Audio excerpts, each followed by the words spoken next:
বাঁশ দিয়ে তৈরি হচ্ছে লবণ। কি কি কাজ করবে এই লবণ? এবার পশ্চিমবঙ্গে তৈরি হচ্ছে ব্যাম্বো সল্ট বা বাঁশে তৈরি লবণ। শুনতে অবাক লাগছে? অবাক হওয়ার কিছু নেই, এটাই এখন বাস্তব। দক্ষিণ ২৪ পরগনার নিম পিঠে তৈরি হচ্ছে এই ব্যাম্বো সল্ট, আর সেটাই এখন মূল আলোচ্য বিষয়।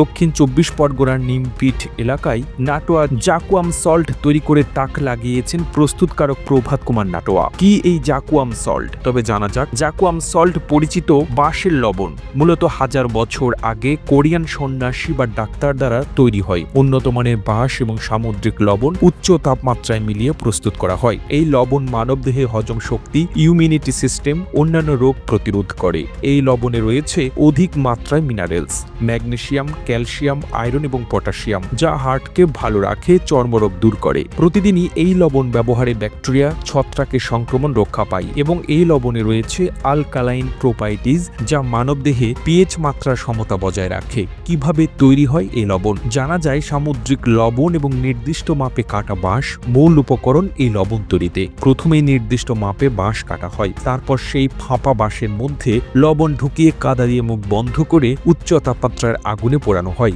এতে বাঁশের সমস্ত উপাদান লবণের সাথে মিশে যায়। এই প্রক্রিয়া ৩ বার করা হয়। পরবর্তীতে এই লবণ বেটে প্রস্তুত করা হয় ব্যাম্বো সল্ট। যদিও এই লবণ ভারতের বাজারে দুষ্প্রাপ্য বলেই জানান প্রস্তুতকারী সংস্থার সদস্য, তবে এই লবণের গুণাগুণ অনেকেই মানব শরীরের পক্ষে উপকারী বলে মনে করেন। যদিও বাংলার বাজারে লবণ তৈরি করে এখন ভারতীয় বাজারে আনার ব্যবস্থাও করেছে ওই সংস্থা। এই লবণ সম্পর্কে উদ্যোক্তা প্রভাত কুমার নাটোয়া জানিয়েছেন, এই লবণ বহু মূল্যবান, মানব দেহের জন্য অত্যন্ত উপকারী। এই লবণ বানিয়ে তিনি বর্তমানে লাভের মুখ দেখছেন এবং তিনি চান যে ভবিষ্যৎ প্রজন্ম এই কাজের সঙ্গে যুক্ত হোক। তাতে করে কর্মসংস্থান বাড়বে, মানুষের শারীরিক রোগ ব্যাধি কমানোর এক নতুন দিশা খুলে যাবে স্বাস্থ্য জগতে। তবে প্রোডাক্টের প্রচার বাড়লে মানুষ এগিয়ে আসবেন বলে আশাবাদী প্রভাতী বাবু। প্রতিবেদনটি তৈরিতে তথ্য ও উপাত্তের সাহায্য নেওয়া হয়েছে HN বাংলা নামক ফেসবুক পেজ থেকে।